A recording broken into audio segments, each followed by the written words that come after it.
Hey YouTube, it's Jeff at Darkmoon Metals. In today's video, I want to try to answer a question that somebody left for me over the weekend on my intro to stick welding video. Now, I'm making the video simply because I think this information might be worthwhile to just put out there and let people know a few things and maybe dispel one of the myths about welding. The first question that he asks is pretty straightforward. Do I need a metal table? So he's asking if you need a metal workbench to do your welding process on, and the answer to that is no. You can use just about any kind of a surface that you want. The reason that we typically use metal is because it is a conductive surface, which means I can put my ground strap on the table. That way I can put whatever I want on the surface and begin the welding process.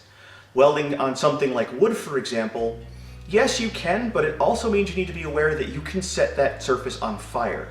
Metal is also flame resistant, which is one of the reasons why we prefer it in our shops. Now, the next part of the question is a little bit more in depth. He's talking about electric shock. So this is right now limited to electric arc welding, MIG, TIG, stick, maybe spot welding in some cases. But he wants to know about getting electrocuted, like what are the possibilities of getting electrocuted? Can I get a shock from the stinger if I'm touching the table? If I touch the stinger with my hand and come into contact with the table, will I get electrocuted? Here's how electrocution works 99% of the time. To get electrocuted, you need to complete the circuit or be a part of the circuit. With arc welding, and I want you to think about electricity as a very, very lazy thing.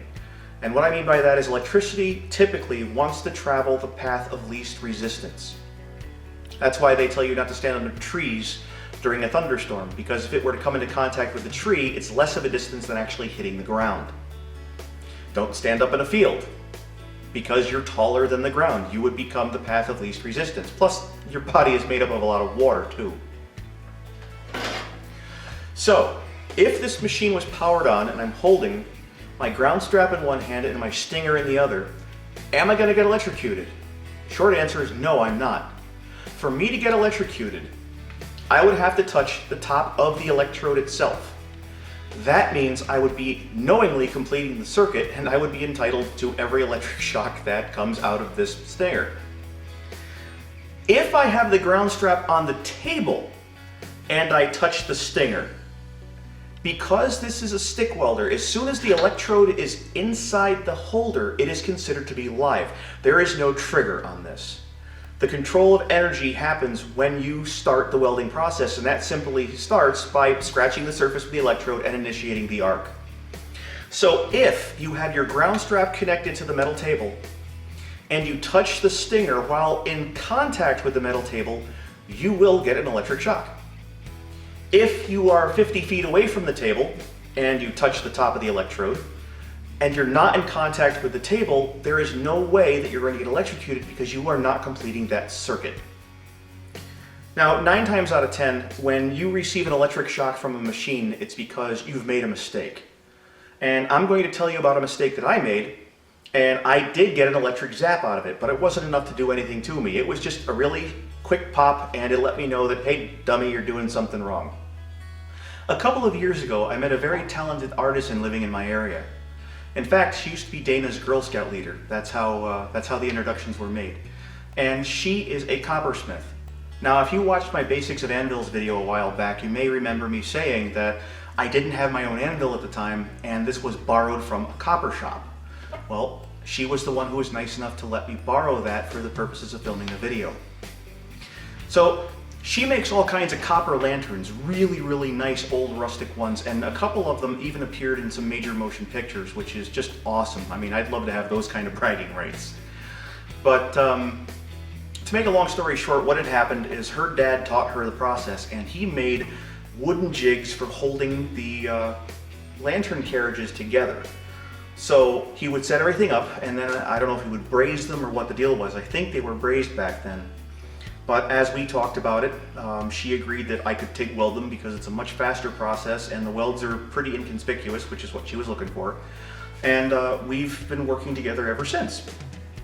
The very first time I worked with it, I had my table grounded. I had the ground strap connected directly to my workbench. and I set up the fixture, and I'm getting ready to weld, and I had my gloves on, my helmet on, jacket, I mean everything. I always try to be a little bit overkill when it comes to safety because that's actually the right way to do things. But what I forgot was that the wood fixture itself was acting as an insulator. So I had the palm of my hand, which was covered with the leather glove, on the table. I had my other pinky propped up against one of the arms of the project. I was getting ready to initiate my arc.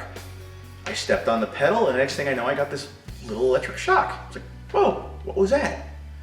And I looked around and I didn't see anything immediately wrong. I double checked the ground on the machine. You know, I checked the DINS plugs to make sure they were tight in the machine and everything was all right.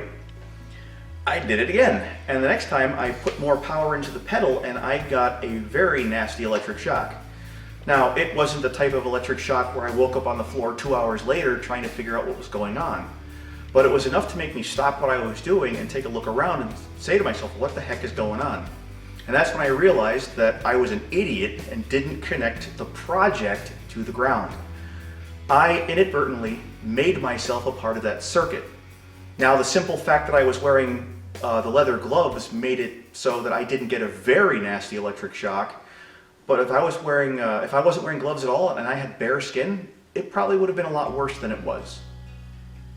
So for the last part of this video, I want to give you a little bit of food for thought, and I'm going to put a picture up here. Now, these are the welding booths that I used to use when I attended school for welding. And I can't explain how these booths are safe because I don't know about electricity as well as I should to be able to explain why this is. And I do believe it has a lot to do with the path of least resistance. Now, these booths are all grounded. The ground strap is physically connected to the booth itself. Now, in this particular booth, there are 4 individual workstations, so you can potentially have up to 4 students at a time welding on the same physically connected piece of metal. So how is it that I could be on one side of the wall welding, and someone could be on the other side of the wall setting up something in a fixture wearing no gloves and not receiving any kind of electric shock?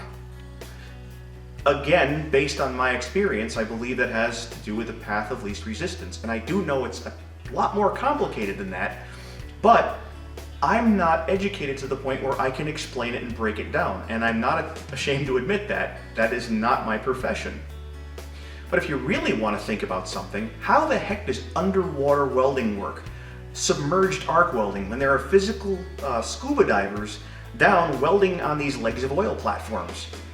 Last time I checked, water and electricity don't mix, but it's possible. Now, my first job in aerospace was working on a spot welding system. And this old welder, I mean, it looked like a fixture out of a Frankenstein movie. It was so old, it was water cooled, and it was 440 volts. And they told me all I had to do was take this airfoil, I would fold it around a fixture, and I would run it through by hand, and I would put 3 or 4 individual spot welds on it. No problem, not complicated at all. The thing is, I wasn't wearing any gloves. And the condensation on the electrodes that were forming because it was water cooled meant that there was a constant drip of water on my hands.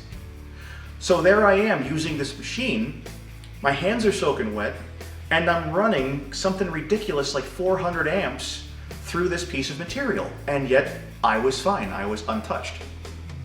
In fact, I want to go back to my video for a second on basic spot welding, and I'll pop it up here.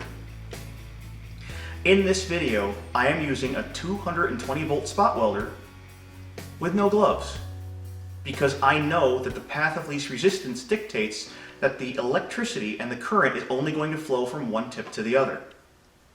Is it smart to operate this thing without gloves?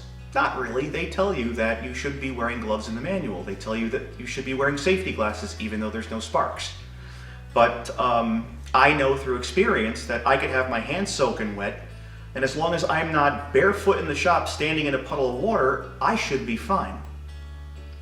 So at the end of the day, what's the correct answer? Well, if you are electric arc welding, there is always a potential of electric shock. That's just one of the inherent risks of the trade.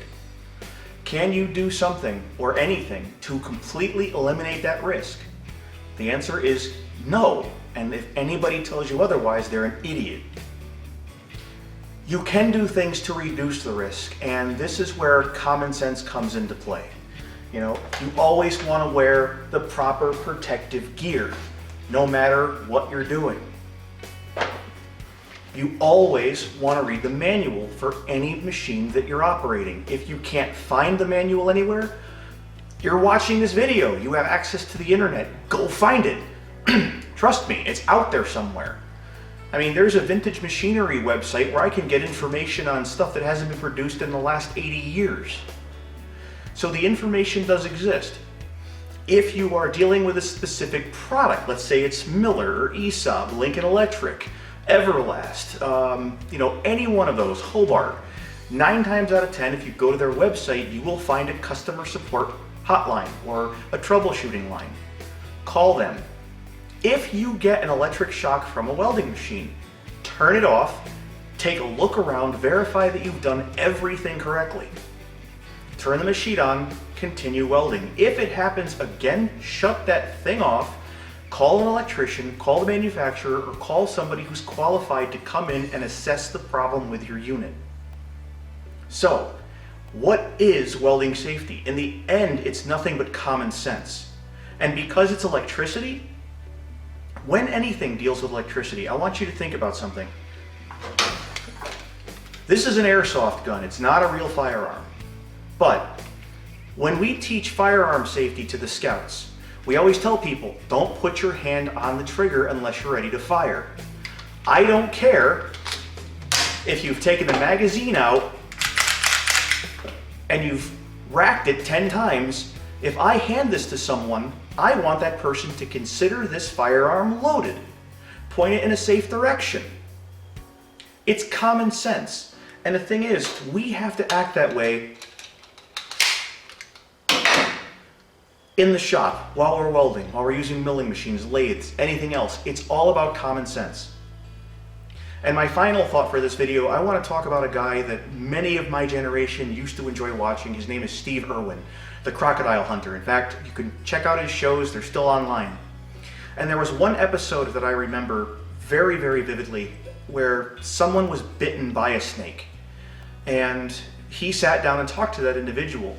And the reason that he was bitten is because he had become so complacent and just so, this is a routine, he didn't check to make sure that he was operating in a safe manner. He had become so complacent, it was just, oh, well, I'm just gonna go in and do my job. And Steve said, I would fire this guy because he is going to endanger himself and he's going to endanger other people. When you walk into a shop, it's the same deal. Take the time to just go over your leads real quick. Check the stinger, move the cable around, make sure there's no exposed copper. Do regular maintenance on your machines. Don't just turn it on and assume everything is going to work. A lot of safety is preventative. And I really want to thank the person who prompted this video because it is very important. Now, before I leave, I want to thank my subscriber for suggesting this, and like I've said before, these suggestions are going to lead to more and better videos. So please don't be afraid to contact me. I really do enjoy reading the emails. I of course can't respond to all of them, but if your question spawns a video that potentially could keep somebody out of harm's way by changing how they do things, or maybe just teaching somebody how to do something as simple as threading a hole, it's worthwhile for me to come out here and make a video. And that's basically how my channel's been functioning for the past couple of months.